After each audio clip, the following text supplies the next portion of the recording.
नमस्कार, आज आपण आहोत पुणे डांगे चौक येथे जरांगे पाटील यांची जी मराठा मोर्चाची रॅली आहे ती 20 जानेवारी पासून अंतरवाली पासून दर मजल करत आज पुणे येथे गाठणार आहे। तर पुणे येथे काही मराठा बांधव आपल्यासोबत जोडलेले आहेत, त्यांच्या प्रतिक्रिया आपण घेणार आहोत। सर, जरांगे पाटलाची आज रॅली, खूप मोठी रॅली या ठिकाणी येत आहे, तुमच्या काय भावना आहेत? आमच्या सर्वप्रथम ह्या भावना आहेत की मनोज जरांगे पाटलासारखा एक निस्वार्थी नेतृत्व ह्या समाजाला मिळालेला आहे आणि हा समाज संपूर्ण त्यांच्या पाठीशी उभा आहे आणि हा समाज ज्यावेळी त्यांच्या पाठीशी उभा आहे त्यावेळी सगळ्यांची वज्रमूठ आहे आणि ही मुंबईला धडकणार म्हणजे धडकणारच। सरकारला मी ह्या माध्यमातून विनंती करू इच्छितो की हे वादळ तुम्हाला झेपणारी नाही आणि पेलवणारही नाही। तत्पूर्वी तुम्ही निर्णय घेऊन मुंबईला यायच्या अगोदरच हा विषय जर तुम्ही आरक्षणाचा मिटवला तर ह्याच्यामध्ये आम्ही तुमचं सुद्धा सगळ्यांच्या वतीने स्वागत करू आणि तुमचे सुद्धा आभार मानू। पण जर तुम्ही आम्हाला मुंबईला यायला प्रवृत्त करालच तर मी सर्वांना ठासून आणि ठणकावून सांगू इच्छितो की मुंबई ही भारताची आर्थिक राजधानी आहे, तसेच जगाच्या पटलावरती मुंबईचं एक वेगळं स्थान आहे। हे वादळ ज्यावेळी मुंबईला धडकेल त्यावेळी ह्याची नोंद फक्त भारत देशात नाही तर संपूर्ण जगभरामध्ये घेतली जाणार आहे आणि संपूर्ण जगभरामधल्या लोकांना कळेल की ज्यावेळी मराठा त्याच्या आरक्षणासाठी एकत्र येतो, निस्वार्थपणे जो आपलं नेतृत्व करतो त्या निस्वार्थ नेतृत्वाच्या पाठीशी एकत्र येतो, त्यावेळी काय चित्र घडतं, काय चित्र असतं आणि त्याचा निकाल काय लागतो हे संपूर्ण जग बघेल। म्हणून एक मराठा।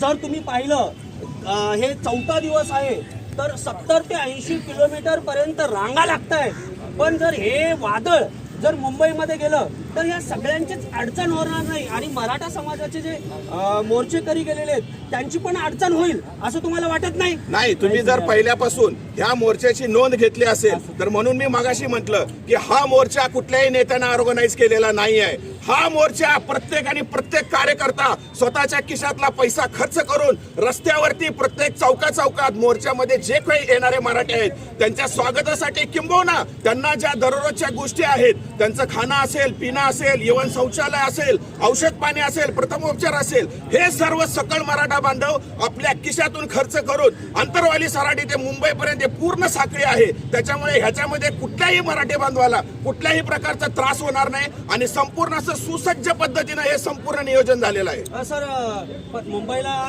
26 जानेवारीला तर आझाद मैदानामध्ये सगळे मराठी जाणारच आहेत, तुम्हाला वाटतं आरक्षण भेटणार आहे? ह्या पद्धतीनं हा जो मराठ्याचा मोर्चा आहे, हे जे मी मोर्चा म्हणणारच नाही, हे जे वादळ आहे, हे वादळ ज्या वेळेस मुंबईमध्ये धडकेल त्यावेळी तिथल्या सर्व राज्यकर्त्यांना याची नोंद घ्यावंच लागेल। बंधूंनो, मला तुम्हाला एक गोष्ट विचारायची आहे, सगळ्यांना इथं उपस्थित असणार, एका दिवसात नोटबंदी झाली की नाही झाली? एका दिवसामध्ये शपथविधी झाला का नाही झाला? बघ, आमच्या मराठा बांधवाला एका दिवसात तुम्ही आरक्षण का नाही देऊ शकत?